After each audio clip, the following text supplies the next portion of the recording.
কিংবদন্তি তবলা শিল্পীর প্রয়াণে গভীর শোক প্রকাশ করেছেন প্রিয়াঙ্কা গান্ধী। রাজস্থানের মন্ত্রী রাজ্যবর্ধন সিং রাঠৌরও তিনিও শোক প্রকাশ করেছেন। কিংবদন্তি তবলাবাদক আল্লাহ রাখার সন্তান উস্তাদ জাকির হোসেন। গভীর শোক প্রকাশ করেছেন মুখ্যমন্ত্রী মমতা বন্দ্যোপাধ্যায়ও।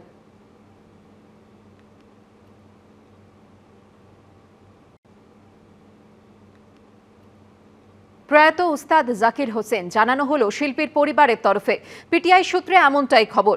আমেরিকার হাসপাতালে আইসিইউতে ভর্তি ছিলেন কিংবদন্তি তবলা শিল্পী। বয়স হয়েছিল ৭৩ বছর। হার্টের সমস্যা নিয়ে ভর্তি হয়েছিলেন হাসপাতালে। এ নিয়ে কথা বলে নেব আমাদের প্রতিনিধি অরিত্রিক ভট্টাচার্যের সঙ্গে। অরিত্রিক, পরিবার সূত্রে কি জানানো হয়েছে? দেখো, জানানো হয়েছে যে সপ্তাহ দুয়েক ধরেই তিনি অত্যন্ত অসুস্থ ছিলেন এবং হৃদরোগে ভুগছিলেন এবং তারপরই তাকে ক্যালিফোর্নিয়ার হাসপাতালে ভর্তি করা হয়েছিল এবং সেই অবস্থায় বেশ কিছুদিন তিনি ছিলেন এবং বিভিন্ন সময় তার শারীরিক অবস্থা অবনতি ঘটছিল। গতকালকে সকাল থেকেই তার শারীরিক অবস্থা অত্যন্ত অবনতি ঘটে এবং তারপর চিকিৎসকরা সব রকম চেষ্টা চালালেও যেটা দেখা যায় যে অত্যন্ত আশঙ্কাজনক অবস্থাতেও তিনি কয়েক ঘন্টা লড়াই করেছিলেন। কিন্তু আজকে সকালবেলা পরিবারের তরফ থেকে জানানো হয়েছে যে পিটিআই এমনটাই জানাচ্ছে যে তার দেহাবসান হয়েছে এবং ক্যালিফোর্নিয়ার হাসপাতালে আইসিইউতেই তিনি তার মৃত্যু হয়েছে ৭৩ বছর বয়সে। তার পরিবারের তরফে তার দুই ভাই এবং ভাইপো এনারা এই বিষয়গুলো জানিয়েছেন।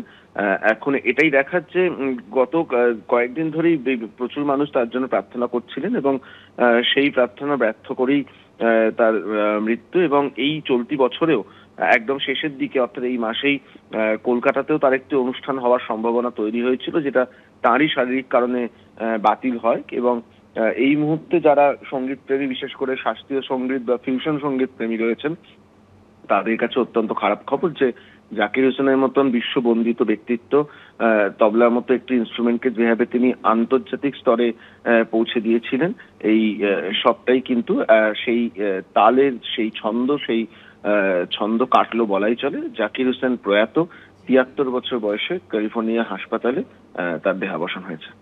ধন্যবাদ অরিত্রিক।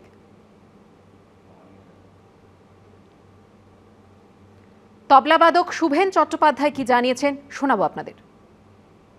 প্রথমত এটাই বলার যে জাকির হোসেন ভারতীয় সঙ্গীতের একজন ব্যক্তিত্ব ছিলেন না, উনি পৃথিবীর সঙ্গীতের একজন ব্যক্তিত্ব ছিলেন আমাদের কাছে।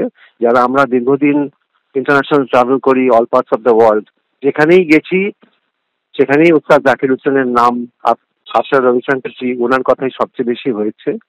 এবং ওনাকে খালি ভারতীয় রাগ সঙ্গীত বা ভারতীয় সঙ্গীতে সীমাবদ্ধ করলে ঠিক হবে না। মানে উনি সারা পৃথিবীকে রিপ্রেজেন্ট করেছেন as one of the finest musicians ever. মানে জাকির জি একটা ইনস্টিটিউশন, মানে আমরা বলি না মনুমেন্টাল লস, এখানে আমি বলবো দ্য হাইয়েস্ট মনুমেন্টাল লসটা হয়ে গেল বছরের শেষে। মানে আমরা ভাবতে পারছি না, অ্যাবসলিউট ভাবতে পারছি না, আমরা ডিভাস্টেটেড।